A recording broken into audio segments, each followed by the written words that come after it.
Hello పిచ్చికిస్తా crazy food lovers. Kakinada Kshatriya foods లో చిట్టి ముత్యాల పులావులు ఎప్పుడైనా టేస్ట్ చేశారండి? కాకినాడలో కత్తి లాంటి డిషెస్ కొన్ని రెస్టారెంట్స్ లో మాత్రమే ఉంటాయి. అందులో కూడా ఒకటో రెండో హిట్ అయి ఉంటాయి. కానీ పిచ్చికిస్తా బాబీ ఏదైనా రెసిపీ చేయాలంటే అది మామూలు హిట్ అయి ఉండకూడదు, బంపర్ హిట్ ఉండాలంతే. టాప్ లో ఉంటేనే చేస్తాను. ఈ క్షత్రియ ఫుడ్స్ చిట్టి ముత్యాల రొయ్యల పులావ్ ని ఫస్ట్ టైం యూట్యూబ్ లో వద్దులే, మీరే చెప్పండి మీ కమెంట్స్ తో.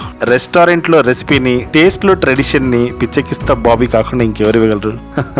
డబ్బా కొంచెం ఎక్కువైంది కదా, సారీ అండి. ఈ ప్రాన్స్ చిట్టి ముత్యాల పులావ్ ని మాత్రం మీరు మిస్ అవుతే పశ్చాత్తాపడతారు. వెజిటేరియన్ ఊరగాయలు కూడా మామూలుగా ఉండవు ఇక్కడ. ఓకే, ఈ రెసిపీ ఈ సండే చేసుకోండి, హ్యాపీగా ఎంజాయ్ చేసేయండి. రెసిపీ చూసేద్దాం రండి. మీరు ఏ రకమైన ప్రాన్స్ తీసుకున్నా మన నాటు మసాలా తగిలిస్తే దాని కథే వేరు. సో నేనైతే టైగర్ ప్రాన్స్ తీసుకున్నాను, శుభ్రంగా వాష్ చేసి పెట్టేసుకున్నాను. సగం ఉప్పు ఇప్పుడు వేసుకోవాలి, మిగతా సగం ప్రాన్స్ ఉడికేటప్పుడు వేయాలి. పసుపు 1/2 టీ స్పూన్, కారం 1 టేబుల్ స్పూన్ వేసేసి కలిపేసేయండి. అలాగే 1 టేబుల్ స్పూన్ అంత అల్లం వెల్లుల్లి పేస్ట్ వేసి కలిపేసి ఒక 30 నిమిషాలు పక్కకు పెట్టేసుకోండి. మామూలుగా ఈ పులావ్ క్షత్రియ ఫుడ్స్ వాళ్ళు చిట్టి ముత్యాలతోనే చేస్తారు. సో నేను కూడా చిట్టి ముత్యాల రైస్ ని తీసుకున్నాను. 2-3 సార్లు కడిగేసి ఇది కూడా 30 నిమిషాలు నానబెట్టేస్తే చాలు. ఈ గ్యాప్ లో మసాలా ఒకటి పట్టేసుకుందాం. ఒక 3 ఇంచుల అల్లం చిన్న ముక్కలు చేసుకొని, 15 వెల్లుల్లి రెబ్బలు, పచ్చిమిరపకాయలు ఒక 8 వరకు వేసుకోవాలి. పుదీనా ఒక 1/2 కప్ అంతా, కొత్తిమీర చేతి నిండా, ఇవన్నీ ఒకే దగ్గర వేసేసి సితక్ కొట్టేయాలి.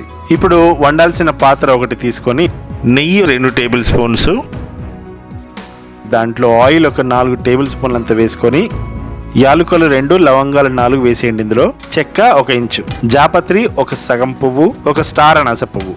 సిమ్లో కాస్త వేగాక ఒక 20 నుంచి 30 వరకు జీడిపప్పు వేసుకోవాలి. కాస్త లైట్ గా కలర్ మారాక ఒక 1/2 కిలో ఉల్లిపాయలు సన్నగా కట్ చేసుకున్నవి ఇందులో వేసి మీడియం ఫ్లేమ్ లో ఒక 4-5 నిమిషాలు ఫ్రై అయ్యాక ఇందాక చేసుకున్న గ్రీన్ పేస్ట్ ఇందులో వేసేయండి. మరొక 3 నిమిషాలు ఫ్రై చేశాక మ్యారినేట్ చేసిన ప్రాన్స్ ని వేసేయాలి. మూత మూయకుండా ఒక 3-4 నిమిషాలు ఇలానే ఫ్రై చేసిన తర్వాత టొమాటోస్ ఒక 2 మీడియం సైజ్వి కట్ చేసి పెట్టుకున్నాను ఆల్రెడీ, ఇందులో వేసేస్తున్నాను. కాస్త కలిపేశాక ఒక 2 నిమిషాలు మీడియం ఫ్లేమ్ లో మూత పెట్టేయండి.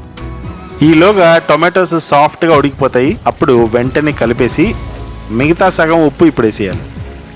బిగినింగ్ లో వేసాం కదా కాస్త సాల్ట్, మళ్ళీ 1 టేబుల్ స్పూన్ అంత కారం వేసేయండి. జీలకర్ర పొడి 1/2 టీ స్పూన్ వేయాలి. అండ్ ధనియాల పొడి ఫుల్ టీ స్పూన్, ఒక 1/2 టీ స్పూన్ మిరియాల పొడి. ఒక 2-3 నిమిషాలు మీడియం ఫ్లేమ్ లో ఫ్రై చేస్తూనే ఉండాలి. రొయ్యల్లో నుంచి వాటి అరోమా అండ్ టేస్ట్ మొత్తం గ్రేవీలోకి దిగిపోయి ఉంటుంది. ఇప్పుడు హాట్ వాటర్ వేసుకోవాలి. ఎంత? 3.25 గ్లాసుల హాట్ వాటర్ పోసుకోండి, అదే కరెక్ట్ కొలత వాటర్. మూత పెట్టేసి 4-5 నిమిషాలు హై ఫ్లేమ్ లో వదిలేయండి. 2 గ్లాసుల రైస్ కి ఎంత సాల్ట్ పడుతుందో అంత సాల్ట్ వేసుకోవాలి. వేసుకున్న తర్వాత ఒక 2 నిమిషాలు గ్రేవీ ఉడికిన తర్వాత 30 మినిట్స్ నానబెట్టుకున్న చిట్టి ముత్యాల రైస్ ఇందులో వేసుకోవాలి. ఒకసారి కలిపేసి హై ఫ్లేమ్లో 3 నిమిషాలు వదిలేయాలి.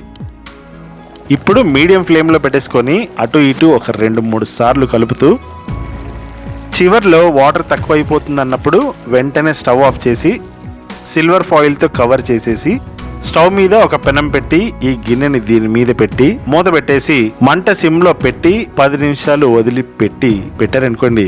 ఆపై 5 నిమిషాల తర్వాత ఓపెన్ చేసేస్తే చిలిపి కనులా కబురు వింటే బిడియమో ఏమో సుడులు రేగింది, పెదవి తొనలా మెరుపు కంటే ఉరుముల నాలో ఉడుకు రేగింది, గుబులై దిగులో వగలైపోయే వేళలో తనువు తపనై తాకే వేడిలో మళ్ళీ జాజి జున్నుల చలి వెన్నెల ముసిరేనిలా.